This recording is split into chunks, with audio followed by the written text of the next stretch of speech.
The tech industry is under a certain amount of scrutiny at the moment. We talk about unicorns and misvalued companies, and many wonder if we're in another bubble. Do you have concerns about that, even vis-a-vis Uber?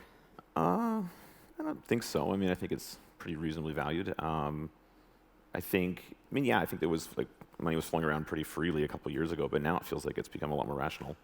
At least the companies I'm seeing right now that are fundraising are not getting crazy overvalued, situations like they were like a year or two ago. So I think there's still a lot of money sitting on the sidelines and waiting for the right thing. And when something does pop out, definitely a lot of people want to get into it. But it definitely feels more rational than it did even a year or two ago. Mm-hmm, mm-hmm. So. You're from Canada.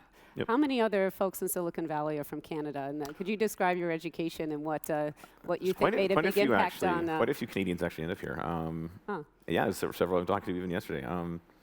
Yeah, I did electrical engineering school in Canada, and then master's in software, and then that led me to StumbleUpon. And then after probably 3-4 years in Canada working on StumbleUpon, then I came down to San Francisco, and that's the first time we ever raised money. The first time I kind of met people who thought I wasn't just a web designer, like I used to describe what StumbleUpon was, and they thought I was just a web designer, And so I think when I came here and people actually got it, it was really cool to see that people were as excited about the idea as I was.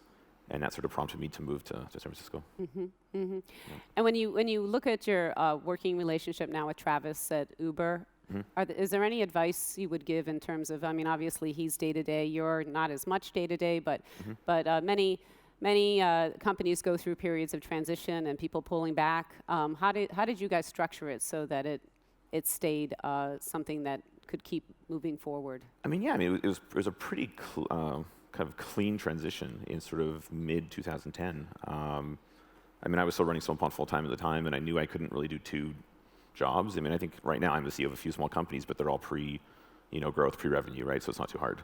But when you have 2 things that have a lot of users and are making money and you got a lot more to worry about, I didn't think I could do 2 things at once. And I've always been super interested in discovery, so that's still probably my greatest passion. So yeah, I wanted to keep doing StumbleUpon, and he was looking for his next thing after a couple years off, and yeah, the timing worked out really well.